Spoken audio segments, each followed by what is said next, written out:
Lesson 3 for October 12 to 18, God's Call, read by Dr. Percy Harold. Monday, October 14, Prophetic Timing. In the first lesson of this quarter, we studied how God called Zerubbabel in 538 BC and Ezra in 457 BC to special ministries. In the second lesson, we considered God's call for Nehemiah in 444 BC.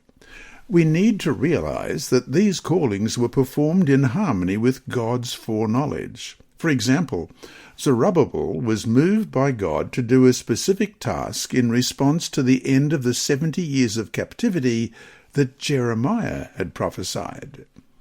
Question: in what year was Ezra called to ministry? It was the same year in which King Artaxerxes issued a decree. How is that year significant in prophecy? Look up Daniel 9, verses 24 through 27. Daniel 9, beginning at verse 24, 70 weeks are determined for your people and for your holy city, to finish the transgression, to make an end of sins, to make reconciliation for iniquity, to bring in everlasting righteousness, to seal up vision and prophecy, and to anoint the most holy. Know therefore and understand that from the going forth of the command to restore and build Jerusalem until Messiah the Prince, there shall be 7 weeks and 62 weeks.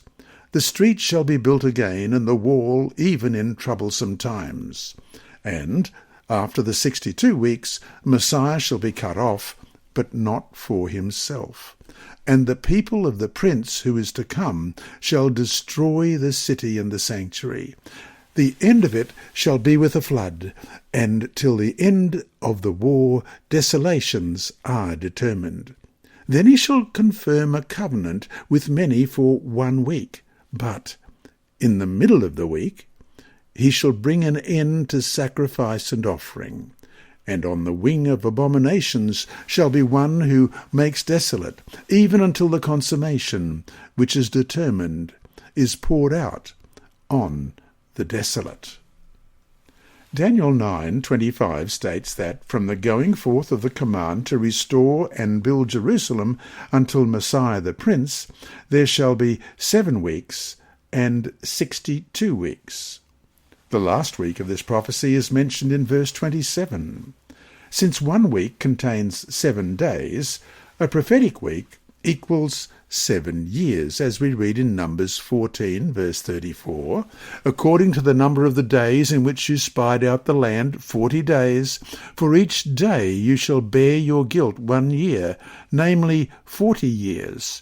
And you shall know my rejection. And Ezekiel chapter 4, verses 5 and 6. For I have laid on you the years of their iniquity, according to the number of the days, 390 days. So you shall bear the iniquity of the house of Israel.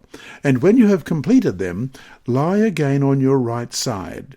Then you shall bear the iniquity of the house of Judah 40 days. I have laid it on you, a day for each year. Therefore, this prophecy talks about 70 weeks, which equals 490 years. The question that must be answered is, what is the starting date of the 70-week prophecy? The text states that it will be from the time that the decree is given to restore and build Jerusalem. There were a total of 3 decrees given regarding the restoration of the Jewish people. Cyrus, Darius, and Artaxerxes all gave commands for restoration. However, only the one from Artaxerxes includes concern for the city of Jerusalem itself, and only this decree is associated with praising God for his intervention, as we have just read in Ezra chapter 7, verses 27 and 28. We count the beginning of the 70-week prophecy from the year 457 BC, the 7th year of King Artaxerxes I, as mentioned in Ezra 7, verses 7 to 26. Ezra 7, beginning at verse 7. Some of the children of Israel, the priests, the Levites, the singers and gatekeepers, and the Nethinim, came up to Jerusalem in the 7th year of King Artaxerxes. And Ezra came to Jerusalem in the 5th month, which was in the 7th year of the king. On the 1st day of the 1st month he began his journey from Babylon, and on the 1st day of the 5th month he came to Jerusalem according to the good hand of his God upon him. For Ezra had prepared his heart to seek the law of the Lord, and to do it, and to teach statutes and ordinances in Israel. This is a copy of the letter that King Artaxerxes gave Ezra the priest, the scribe, expert in the words of commandments of the Lord and of his statutes, to Israel. Artaxerxes, King of kings, to Ezra the priest, a scribe of the law of the God of heaven, perfect peace, and so forth.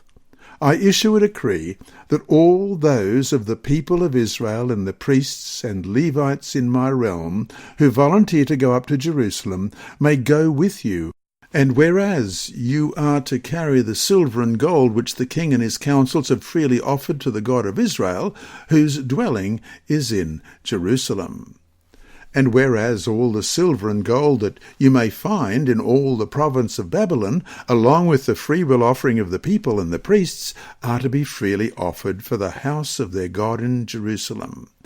Now, therefore, be careful to buy with this money bulls, rams, and lambs, with their grain offerings and their drink offerings, and offer them on the altar of the house of your God in Jerusalem. And whatever seems good to you and your brethren to do with the rest of the silver and gold, do it according to the will of your God. Also, the articles that you are given to you for the service of the house of your God, deliver in full before the God of Jerusalem.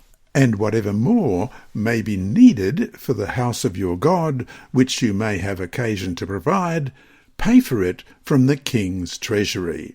And I, even I, Artaxerxes the king, issue a decree to all the treasurers who are in the region beyond the river, that whatever Ezra the priest, the scribe of the law of God of heaven, may require of you, let it be done diligently, up to 100 talents of silver, 100 cores of wheat, 100 baths of wine, 100 baths of oil, and salt without prescribed limit.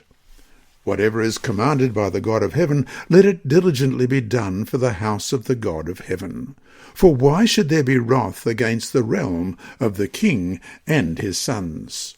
Also we inform you that it shall not be lawful to impose tax, tribute, or custom on any of the priests, Levites, singers, gatekeepers, Nethinim, or servants of this house of God.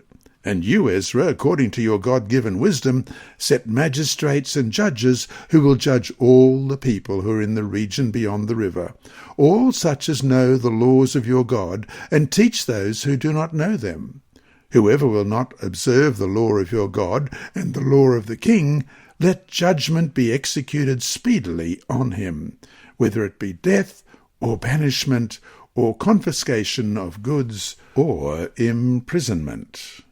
Additionally, because the year 457 BC also is the start of the 2,300-day prophecy of Daniel 8:14, we'll look at this in tomorrow's lesson study, this decree serves as the starting point for these two prophecies.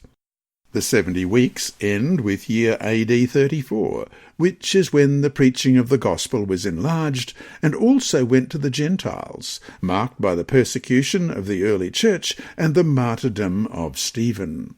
The middle of the last week would be the year AD 31, which is when Jesus died on the cross. So to finish today, review the prophecy of Daniel 9:24-27. How does it reveal with amazing accuracy the ministry of Jesus?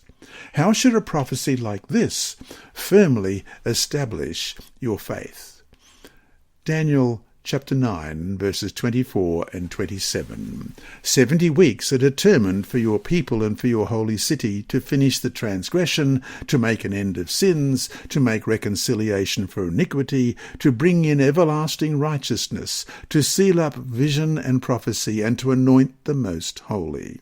Know therefore and understand that from the going forth of the command to restore and build Jerusalem until Messiah the Prince, there shall be 7 weeks and 62 weeks.